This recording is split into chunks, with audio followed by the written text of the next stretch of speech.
Hi guys, how are you? Good morning, good afternoon, good evening. And before we start, please like, subscribe, comment, and share my vlog and opiniones sa mga nangyayari sa ating uh, Pilipinas na nangyayari ngayon. Anyways, napakatapang talaga nitong si BP Sara at sobrang bilib na bilib talaga ako sa mga litanya niya sa kanyang press con, and nakakabilib talaga. Makikita mo talaga yung pagmamahal niya sa taong bayan.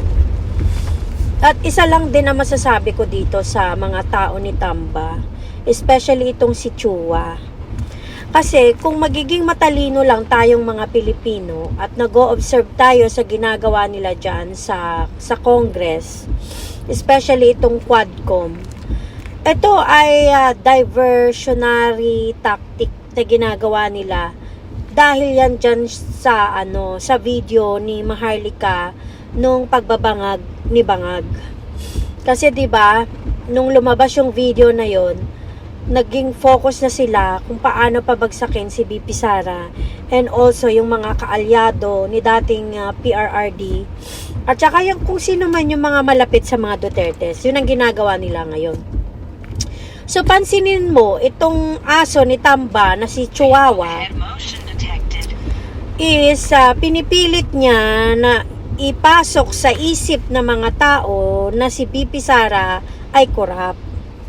Kahit na sinagot na ng COA kung saan dinala ni BP Sara yung 16 million for 11 days. If you are actually a smart person and you have your own analysis and observation sa mga nangyayari dyan sa hearing nila, makikita mo na talagang nagko-comply ang OBP sa mga hinihingi nila. At pinakita din doon kung saan niya dinala yung 16 million for 11 days. At sa mga hindi nakakaintindi, bakit kailangang gastusin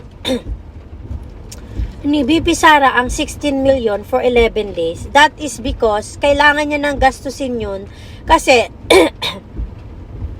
kung hindi nagastos yon ng 11 days, mas lalong magkakaroon ng problema at baka makasuhan pa siya ng kinurakot niya yung pera na yon. So, ginamit niya yung pera na yon para sa sa housing, ano ba yon, yung kanyang safe house. Rent ng safe house. Itong si Ugok at yung mga kasamahan niya sa Congress ay pilit nilang ini-scrutinize yung about sa safe house. Hindi naman nakalagay doon na kung yung binayad na yon ay pang 11 days lang na rental. Hindi naman in-specify doon na pang isang safe house lang yon. At kung pang 11 days lang ba yung rental na yon. At marami pang mga pinagkagastusan na nakalagay naman sa nung niliquidate at saka nung nilagay sa listahan kung saan nadala yung 16 million na yon. So technically, okay na sa COA dahil naipaliwanag na kung saan nandala. Paano lang siya hindi nagiging okay? Dahil itong mga Congress at mga tao ni Tamba ay pilit na gustong idiin si BP Sara at gustong palabasin na kurakot siya.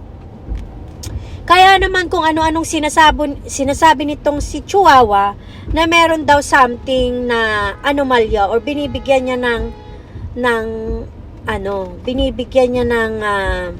ba tawag nito? Binibigyan niya ng rason ang mga tao na mag-isip ng negatibo kay BP Sara dahil sa pag-scrutinize niya at pagbibigay ng, ay mahal, ganyan ba kamahal ang pagrenta? Ang Ugok, hindi naman nakalagay doon kung isang ano lang ba yon, isang safe house ba yon. At yung safe house na ba yon, pang putyo-putyo lang. Kaya nga sinabing safe house, di ba? Kailangan yung ilalagay mo doon, safe. Hindi siya kandado lang o hindi siya magandang facilities lang na ilalagay mo doon yung tao mang sinong gusto mong maging safe. That's why they call it safe house. If you actually analyze about it, if you actually observe and think about it, of what are they doing with BP Sara, ang talaga lang naman ginagawa nila ay hinahanapan nila ng mali si BP Sara. Kahit na wala namang mali. Kahit na hindi naman talagang nangungurakot si BP Sara. Dahil hindi naman niya gagawin yan. Dahil hindi niya sisirain ang kanyang reputasyon over money. Napatunayan na yan. Mismo sa buong Davao. Kung gaano pinalakad ng mga Dutertes ang Davao. Diba? So itong mga Congress na tao ni Tamba ay pilit na gustong ipasok sa isipan ng mga tao na may mali kay BP Sara.